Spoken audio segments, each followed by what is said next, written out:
حسین یا حسین حسین یا حسین حسین یا حسین لا حول ولا قوة إلا بالله العلي العظيم. أعوذ بالله من الشيطان اللعين الرجيم. بسم الله الرحمن الرحيم.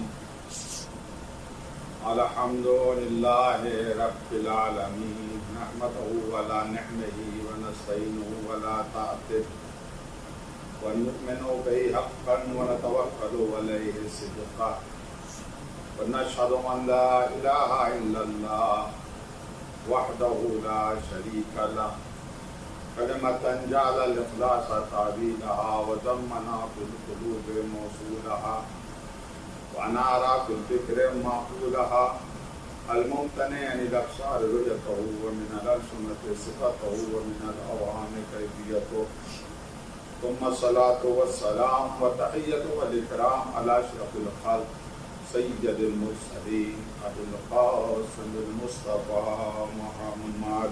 اللهم صل على محمد وآل محمد عجل فرجهم وعلى الطيبين الطاهرين ولعنة الله على أعدائهم أجمعين من يومنا هذا إلى قيام يوم الدين وبعد يوم الدين أما بعد.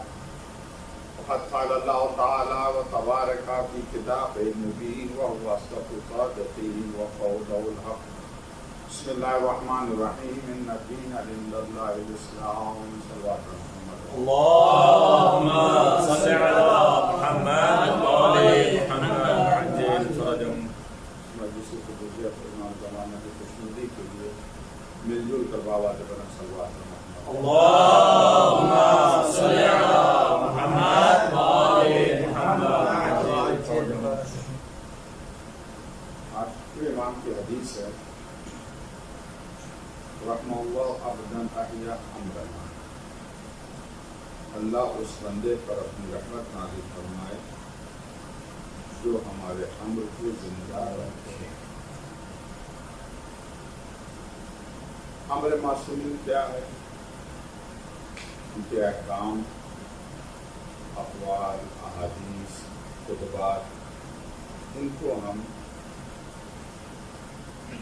دنیا والوں تک پہنچائیں، اپنوں تک پہنچائیں، ان کا تذکرہ کریں. حقیقت میں جب ہم ائمہ کے اقوال کا ذکر کریں گے تو اس سے ہمارا ایمان جو خود زندہ رہے گا، روح زندہ رہے گا. اسلام میں مکمل دین ہے، غریب میں مکمل ہو گیا ہے. مجھے نہیں پتا کہ شادیہ میں جو مجلس میں نے پڑھی تھی اس میں آپ لوگوں سے کوئی خیر نہیں تھا. ماشاء اللہ. تو میں نے عرض کیا تھا وہاں پر ایک خطبہ مولا کائنات کا. یہ خطبہ معتبر کتابوں میں شیخ طوسی علیہ الرحمن نے مصباح المتحدث میں لکھا ہے. اچھا دعاؤں کی کتابوں میں زیادہ ہے. اقبال میں بھی آپ کو مل جائے گا. کفانی نے بھی اس کو لکھا ہے. علامہ مجلسی نے بہار میں بھی، الغدیر میں مل جائے گا. کسی نے پورا لکھا ہے، کسی نے کچھ حصہ لکھا ہے اس خطبے کا. یہ خطبہ امام رضا علیہ السلام سے ہے. اللهم صل على محمد وآل محمد عجل. جو باتیں وہاں میں بیان کر چکا ہوں تو تکرار نہیں کرنا. سے خلاصتاً جو لوگ نہیں ہیں ان کے بھی دل میں آ جائے کہ آکرام فرماتے ہیں ایک دن جمعہ اور عید ربیع امام علی کے زمانے میں ایک دن پڑی. جمعے کا بھی دن تھا اور ربیع کا بھی دن تھا. تو سب مولا کائنات فرماتے ہیں ان اللہ جمع لکم معشر المؤمنین. اے گروہ مؤمنین، اللہ نے تمہارے لیے جمع کر دیا بہذا اليوم، آج کے دن، عیدین عظیمین کبیرین، دو بہت بڑی عیدیں. پھر مولا کائنات نے خطبہ دیا. وہ خطبہ تقریباً 8 صفحات سے زیادہ پر مشتمل ہے. اس میں توحید کا بھی ذکر ہے، نبوت کا بھی ہے، اور حقیقت ضدیر کا بھی ذکر ہے. جس دن اسلام مکمل ہوا. حقیقت غدیر کا ادراک یہ تو پیغمبر اسلام کر سکتے ہیں یا مولا کائنات کر سکتے ہیں. اس کے علاوہ خطبے کی ابتدا یہاں سے ہوئی تھی الحمدللہ الذی جعل الحمد من غیر حاجت منہ الی حامد. اللہ نے حمد کو قرار دیا. کیا قرار دیا اللہ نے حمد کو؟ طریقاً من طرق الاعتراف. ایک ہی جملہ اس پر گزر چکی ہے. سبباً لمزید من رحمتہ، حمد کو اللہ نے قرار دیا سبب بنے کہ اس کی مزید رحمت شامل حال ہو. محضتاً لطالب من فضل، تو طلب فضل کا متلاشی ہے، جو تلاش کر رہا ہے کہ اللہ کا فضل اسے ملے، اس کا ایک راستہ حمد پروردگار ہے. اس کے بعد ہوتا ہے کم منافی ابطان لفظ حقیقت اعتراف اللہ. لفظ کے بدل میں، شکم میں پروردگار نے ایک حقیقت کو چھپا رکھا. کم منا یعنی چھپا رکھا ہے کہ انہ المنعم، وہ منعم ہے، نعمت دینے والا ہے. علی کل حمد یا حامد، ہر حمد کرنے والے کے اوپر ان نعمتوں کی برسات کرتا ہے. باللفظ عظم، یہاں تک میں عرض کر چکا ہوں. میری سمجھ میں آیا تھا. چھٹا ایسا جملہ واشهد ان لا الہ الا اللہ وحدہ لا شریک لہ. میں گواہی دیتا ہوں کہ لا الہ پرستش اللہ کے علاوہ کوئی معبود نہیں. شہادتاً نزعت یا بزغت ان اخلاص التوبہ، جو وہ شہادت ہے جو ظہور میں آئی ہے. بزغت کے معنی تو سکھ کا نکلنا، ظہور ہونا. یہ جو ظہور میں آئی، وجود میں آئی، اخلاص توبہ. اخلاص توبہ کا اگر مان دیکھے جائے تو 3-4 معنی مجھے ملے ہیں. خود کو بھوکا رکھنا، بعید کو قریب کرنا، چھپی ہوئی چیز اسے بھی توبہ کہتے ہیں، کبھی لپیٹنا وغیرہ کرنا. یہ تو پنہا اخلاص ہے. یہ اخلاص توبہ وہ آیت میں نے پیش کی تھی جناب موسیٰ کے حوالے سے. فَخْلَنَا عَلَيْكَ إِنَّكَ بِوَادِيِ الْمُقَدَّسِ طُوَىٰ. اپنی کار کو تو طویٰ نام کی مقدس پہاڑی پر. وہاں سے پتہ چلتا ہے کہ اخلاص کیا ہے. جسے یعنی غیر اللہ کی محبت کے دل میں ہو. موسیٰ کو حکومت اسے نکال دو، صرف ہماری محبت تمہارے دل میں ہو.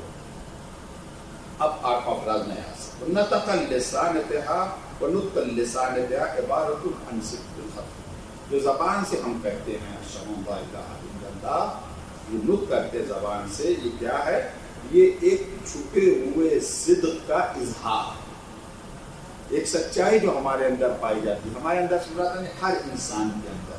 کہتے ہیں دین اسلام ایک فطری دین ہے، تو سب کے اندر ایک حقیقت چھپی ہوئی ہے، ایک سچائی چھپی ہوئی. اس حقیقت اور سچائی کا نام وحدانیت، توحید ہے. یہ فطری ہے، توحید فطری چھپی ہوئی ہے. وہ کیا چھپی ہے؟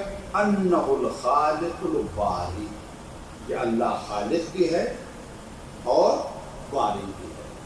خالق یعنی خلق کرنے والا، باری یعنی موجد، ایجاد کرنے والا. سب کے اندر یہ حقیقت چھپی ہوئی ہے کہ ہم خود سے پیدا نہیں ہوئے. ہمارا کوئی نہ کوئی خالق ہے. ہم خود سے موجود نہیں ہیں، ہمارا کوئی نہ کوئی موجد ہے. انہ الخالق والباری والمصور. اس ایک مصور یعنی تصویر بنانے والا. خالق بھی ہے، ہمارا خالق بھی ہے. صلوات محمد اللهم صل على محمد. ہمارا خالق بھی ہے، موجد بھی ہے، مصور تصویر بنانا بھی والا. کیسے تصویر بنائی؟ هو الذي يصوركم في الارحام كيف يشاء. اللہ وہ ہے کیسی تمہاری صورت چاہتا ہے شکم مادر میں بنا دیتا ہے. گورا بنا دے، کالا بنا دے، جیسا بھی بنا دے. ہے ہم میں سے کوئی جو پانی کے اوپر نقش و نگار کرے، کسی کی تصویر بنائے؟ کہیں ناممکن ہے. ہم پانی کے اوپر نقش و نگار نہیں کر سکتے. جو ہمارے لیے ناممکن ہے وہ خدا کے لیے ممکن ہے. سہل آسان اسی کو ذرا سی چیز ہے، سب کچھ اسی میں. آج سائنس کا زمانہ، سائنس کا کہتے ہیں یہ ڈی این اے. اب ڈی این اے کیا ہے؟ بعض علماء جو آج کل بیان کر رہے ہیں کہ ڈی این اے کی حقیقت کیا ہے. ڈی این اے کچھ نہیں ہے، ایک تینت ہے، اس کا نام ڈی این اے. تینت ہی کا دوسرا نام ڈی این اے. ڈی این اے کے بارے میں ہم ایک آرٹیکل پڑھ رہے تھے، تفصیلی بحث ہے سائنسدانوں کی، جو گھماؤدار سیڑھی کی طرح ہے، زنجیر کی طرح اس کی شکل، اور یہ اتنا بڑا ہے انسان کے اندر، سب کے ہاں سب کا ڈی این اے، حیوان ہو، نباتات ہو، جماعتات ہو، انسان سب کا ڈی این اے، انسان کے اندر کا بتا رہے ڈی این اے اتنا بڑا ہے کہ زمین سے لے کے سورج تک 300 مرتبہ جا کر واپس آ سکتا ہے. سمجھے کتنا باریک ہوگا. ابھی سائنسدانوں کی تحقیق ہے، اور اسی ڈی این اے میں سب کچھ ہے. سائنسداں کہتے ہیں کہ صفات منتقل ہوتے ہیں نسلاً بعد نسلیں، باپ کی صفات، دادا کی صفات، شکل بھی ہے، اور سیرت، یعنی صورت اور سیرت دونوں ڈی این اے میں ہوتے ہیں. ہاں ہوتی ہے سیرت بھی ڈی این اے میں. بس مثال کے اوپر کسی کے باپ دادا جو ہیں بہت سخی تھے، تو سخاوت اس کی ڈی این اے میں ہے، وہ سخی ہوگا، ہے ڈی این اے میں سخی. مگر اس سخاوت کو ظہور میں لانے کے لیے ایک ماحول چاہیے، حالات چاہیے، اسباب چاہیے. اگر وہ ماحول نہیں ہے تو یہ صفات ظہور میں نہیں آئیں گی. کوئی عالم گھرانے میں پیدا ہوا تو اس کے ڈی این اے میں علم ہے، دیکھیں یہ 20% 30% ہوتا ہے. اب ظہور کے لیے حالات چاہیے، امکانات چاہیے. بڑا صفات کے حوالے سے کہتے ہیں، مانتے ہیں کہ صفات جو ہے نسلاً بعد نسل منتقل ہوتی ہے. یہ ہوتا ہے صورت منتقل ہوتی ہے. اچھا یہ ہمارے یہاں اسلام میں بھی آیا، مشہور واقعہ آپ نے سنا ہوگا کہ ایک شخص پیغمبر اسلام کے پاس آیا، جھگڑا ہوا میاں بیوی میں. تو جھگڑا کس بات میں تھا کہ میاں نے انکار کر دیا کہ میرا لڑکا ہے. لڑکا پیدا ہوا، میاں گھوڑا چکتا تھا، لڑکا جو ہے وہ الٹا توا پیدا ہوا، بالکل افریقی. تو باپ نے انکار ہی کر دیا کہ میری اولاد ہے ہی نہیں، تو گھوڑا ہونا چاہیے میں گھوڑا. پیغمبر نے دیکھا بچے کو، کہا بالکل اپنے دادا کے دادا مثلا اس کے اوپر گیا ہو، کوئی نہ وہ الذی یصورکم فی الارحام کیف یشاء، جیسا چاہتا ہے ویسا اللہ بنا دیتا ہے. تو صورت کے اعتبار سے وہ ایسا ہے، اور سیرت کے اعتبار سے بھی خاندانی سیرت بھی آتی ہے. اسی ڈی این اے کو آج کل علماء کہتے ہیں طینت. اور حدیث میں آیا شیعتنا خلقوا من طینتنا، ہمارے شیعہ ہماری طینت. بعض جگہ من فاضل طینتنا، لیکن ہمیں منابع اولیہ میں یہ جملہ نہیں ملا من فاضل طینتنا. یہ ضرور ملا شیعتنا خلقوا من طینتنا، برات جو بھی ہو ہمارے شیعہ ہماری طینت سے خلق کیے گئے ہیں. یعنی ہر شیعہ کے اندر جو ڈی این اے ہے وہ ڈی این اے محبت آل محمد کو اپنی طرف کھینچتا ہے. اس وجہ سے کہا یفرحون لفرح، خوش ہوتے ہیں ہماری خوشی میں، غم زدہ ہوتے ہیں ہمارے غم میں. تو بہرحال یہ بھی ہے وہ اللہ کیا ہے؟ وہ خالق ہے، خالق کے ساتھ ساتھ باری ہے، مصور. لہ الاسماء الحسنی، اس کے لیے اسماء حسنی ہیں. اللہ تبارک و تعالیٰ کے لیے جتنے بھی اسماء ہیں سب اس کے لیے. لیس کمثلہ شیء، اس کی طرح کوئی شے نہیں. اب یہاں پر اس فراز پر توجہ چاہیں میرے عزیزو، ماشاء اللہ تعالیٰ تشریف فرما. لہ الاسماء الحسنی، اللہ کے لیے اسماء حسنی. اس سے پہلے مولا نے کیا فرمایا اسی خطبہ غدیریہ میں؟ کم منا فی بطون الفاظ حقیقت الاعتراف. اللہ نے الفاظ کے بطون میں، الفاظ کے شکم میں حقیقت کو چھپا رکھا ہے. تو میں نے وہاں عرض کیا تھا کہ الفاظ کے ذریعے سے حقیقت تک انسان نہیں پہنچ سکتا، کہ الفاظ صرف الفاظ ہی حقیقت کو بیان کریں اور رک جائے، نہیں. الفاظ ایک وسیلہ ہے، حقیقت الفاظ کے شکم میں چھپی ہوئی ہے. کس طریقے سے چھپی ہوئی ہے؟ اب یہ حدیث ہے، اس حدیث کو آیت اللہ بخشی نجفی نے شرح افاق الحق میں بھی لکھا ہے، اور فصول المحمہ فی اصول الائمہ، تکمیلۃ الوسائل کے نام سے مشہور ہے. اس کی جلد نمبر 1 صفحہ نمبر 684 پہ حدیث ہے. آپ کو پتا ہے کہ علم نحو کے واضح مولائی کہنا ہے، انہوں نے علم نحو کو وضع کیا. دیکھیے حدیث کہاں پہ ہے، اس حدیث کو ذہن میں رکھیے گا. کم منا فی بطون الفاظ، کہ الفاظ کے بطن میں پروردگار نے حقیقت کو چھپا رکھا ہے. حدیث ہے ابو الاسود سے، ابو الاسود دہلوی یا دہلی مختلف طریقے سے پڑھا گیا ہے. قال، یہ کہتے ہیں دخلت علی علی بن ابی طالب علیہ السلام، ایک دن میں مولا کائنات کے پاس آیا. فرأيته متذكرا متفرقا، ہم نے دیکھا کہ آپ سر جھکائے ہوئے کچھ غور کر رہے ہیں، فکر کر رہے ہیں، فکر مند ہے، کسی بات گہری فکر میں ڈوبے ہوئے. جب اس حالت میں نے مولا کائنات کو دیکھا تو میں نے فقلت تو فیما تفکر یا امیر المؤمنین، مولا آپ کس بارے میں فکر کر رہے ہیں، کس بارے میں سوچ رہے ہیں؟ فقال انی سمعت ببلدکم ھذا لحنا، ہم نے تمہارے شہر میں اس لحن کو سنا ہے. یعنی پہلے تو اعراب نہیں تھا، زیر زبر پیش نہیں تھے، پہلے نقطے نہیں تھے. عرب لوگ اپنی جو فطری ان کی جو تھی طاقت قدرت اسی اعتبار سے آدمی پڑھتے تھے، خود ہی اپنے پیش زیر زبر پیش نقطہ لگا لیتے تھے. اس کی اردو میں مثال ہے کہ ہم لوگ خط لکھتے ہیں تو اس کا کبھی لکھا کبھی اس کا لکھا، تو کبھی ہم اس کا کے نیچے زیر نہیں لگاتے ہیں، نہ فتح لگا زبر لگاتے ہیں، پڑھنے والا خود ہی پڑھ لیتا ہے، ہم اس کا پڑھیں یا اس کا پڑھیں وہ اپنی طرف سے لگا لیتا خود، یعنی قرینہ عبارت کا بتاتا، اسی طریقے سے قرینے سے پڑھتے تھے وہ. لیکن جب اسلام پڑھا آگے وہ عجم اسلام میں داخل ہوئے، عجمی داخل ہوئے، تب انہوں نے جو ہے وہ عربی کی ٹانگ پھوڑنا شروع کر دی تھی، اپنے اعتبار سے پڑھنے لگے، لہن بھی بدل، جب میننگ بھی بدل جاتی ہے ہر طرح سے. تو مولا کہنا تھا ہم فکر مند ہوں کہ ہم نے جو تمہارے بلد میں تمہارے شہر میں سنا وہ صحیح لہن نہیں ہے، اس لہن کو ہم نے سنا. فَأَرَدْتُ أَنْ أَصْنَعَ كِتَابًا فِي أُصُولِ الْعَرَبِيَّةِ، تو میرا یہ ارادہ ہے کہ میں ایک کتاب کی تصنیف کروں، کتاب لکھوں اصول عربیہ میں، یعنی گرامر میں کتاب. فَقُلْنَا، تو ہم لوگوں نے کہا، اس کا مطلب ان کے علاوہ بھی کچھ لوگ اور وہاں پر تھے. فَقُلْنَا، تو ہم نے کہا إِنْ فَعَلْتَ هَذَا أَحْيَيْتَنَا، اگر آپ نے یہ کام انجام دیا تو ہمیں زندگی دے دیں گے.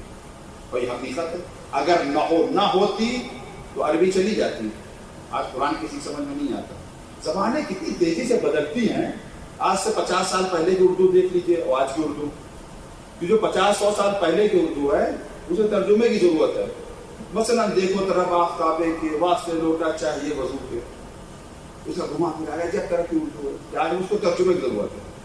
عربی ایسی زبان ہے، فصیح عربی، کہ جو 1400 سال پہلے تھی وہی آج اسی چیز. اس میں کس نے اس زبان کو زندگی دی، اس زبان کو جس نے زندگی دی وہ بعد مدینہ پر علی بن ابی طالب علیہ اللهم صل على محمد وعلى محمد عجل.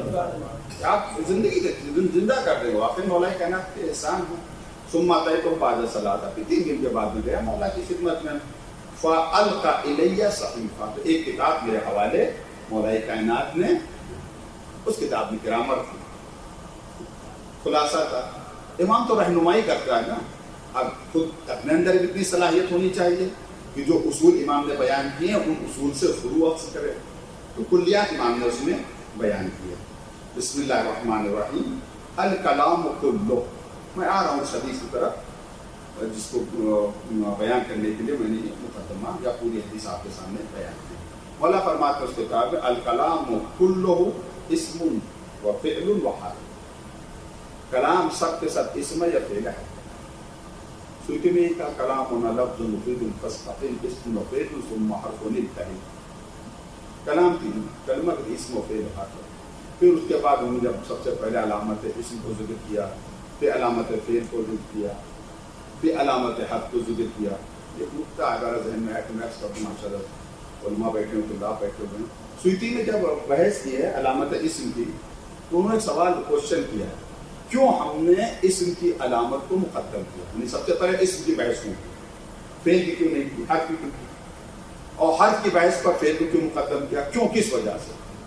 اس کو بہت خوبصورت جواب خود ہی انہوں نے دیا. جواب یہ ہے اسم کلام تام بننے میں فعل اور حرف کا محتاج نہیں.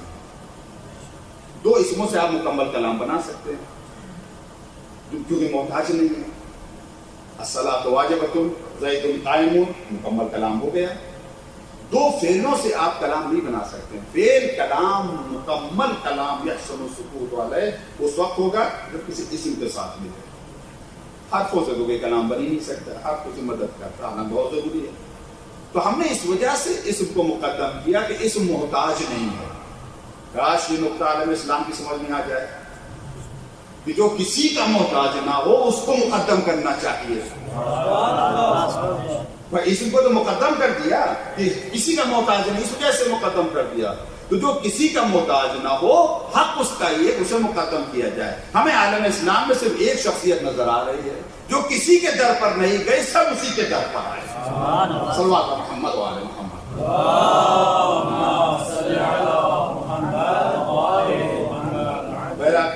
اسم و فعل حق پر اسم و معمبا للمسمى. اسم کی ڈیفینیشن مولا نے کیا فرمائی؟ معمبا جو خبر دے، ان المسمى مسمى کی جو خبر دے اسے اسم کہتے ہیں. والفعل معمبا عن حرکت المسمى. فعل اسے کہتے ہیں جو مسمى کی حرکت سے خبر دے. ہم پڑھ رہے ہیں، بول رہے ہیں، یہ ہماری حرکت ہے، اس کی جو خبر دے وہ فعل ہے. والحرف معمبا عن معنی ليس باسم وفعل. حرف میں جو معنی پائے جاتے ہیں ہم مستقل نہیں ہوتے ہیں، اسم و فعل والے معنی نہیں ہوتے ہیں. یہ تین قسم کلام کی ہے.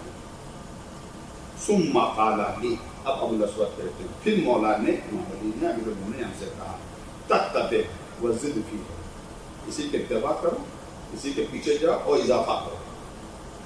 تم اپنی طرف سے اس میں اضافہ کرو. ما وقع لك، جو تمہاری سمجھ میں آئے پھر مرتبہ کے موضوعات کے ذمہ شامل کرو. وعلم یا ابا الاسود، اس حدیث کے لیے میں نے اتنی زحمت دیا وہ تو وعلم یا ابا الاسود، یا ابا الاسود تم جان لو ان الاشیاء ثلاثہ، دنیا میں اشیاء جو ہے تین ہے، ثلاثہ تین ہیں.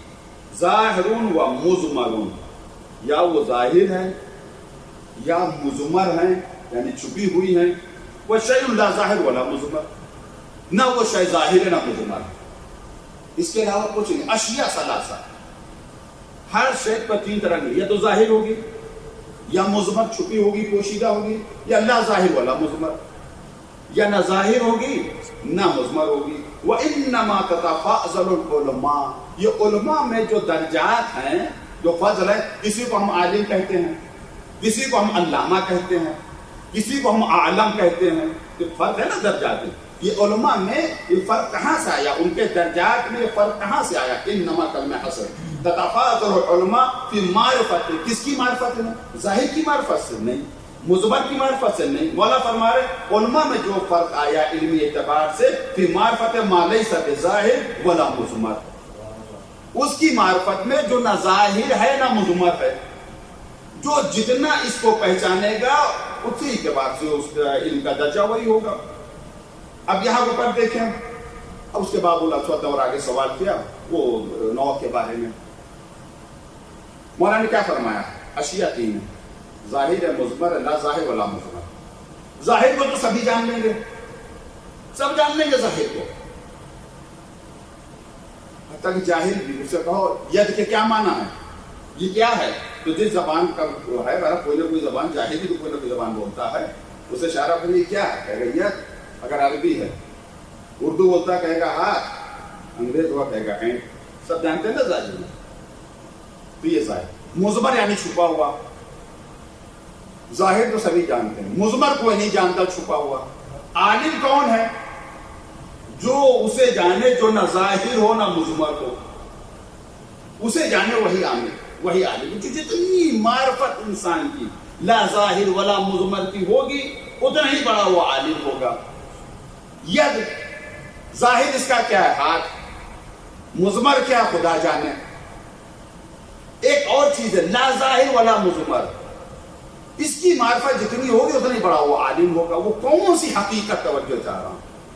ید اللہ فوق ایدیہم، اللہ کا ہاتھ ان کے ہاتھ کے اوپر ہے. تو اس کا ایک ظاہر معنی یہی ہاتھ کے ہے، اس کو تو سبھی جانتے ہیں. وہابیوں نے یہی لے لیا اللہ کے ایک ہاتھ ہے، جو قرآن نے کہہ دیا. یہ تو ظاہری معنی ہے. حقیقت ید کیا کوئی نہیں جانتا، مضمر چھپی ہوئی ہے. مگر ایک ایسی حقیقت ہے جو نہ ظاہر ہے بالکل واضح ہو، نہ اتنی چھپی ہوئی ہے کہ کوئی سمجھ نہیں سکتا. وہ حقیقت ید کیا؟ جس نے سمجھ لیا اس حقیقت ید کو وہی عالم ہے. اس حقیقت کو جو لا ظاہر ہو ولا مضمر ہو، اس کی طرف رہنمائی کرنے کے لیے اہل بیت علیہ السلام آئے ہیں. ید کے معنی ہاتھ کے ہیں، ہاتھ کے ید کے معنی. حقیقت ید کیا ہے؟ کچھ نہیں. لیکن کسی نے کہا انا ید اللہ، میں اللہ کا ہاتھ ہوں. یہ کس نے کہا انا ید اللہ، میں اللہ. اس حقیقت سے جو جتنا واقف ہوگا وہ اتنا بڑا عالم ہوگا. اب اسے ملائیں اس سے حدیث ہے، خالق بھی وہی ہے، باری بھی یہی وہی ہے،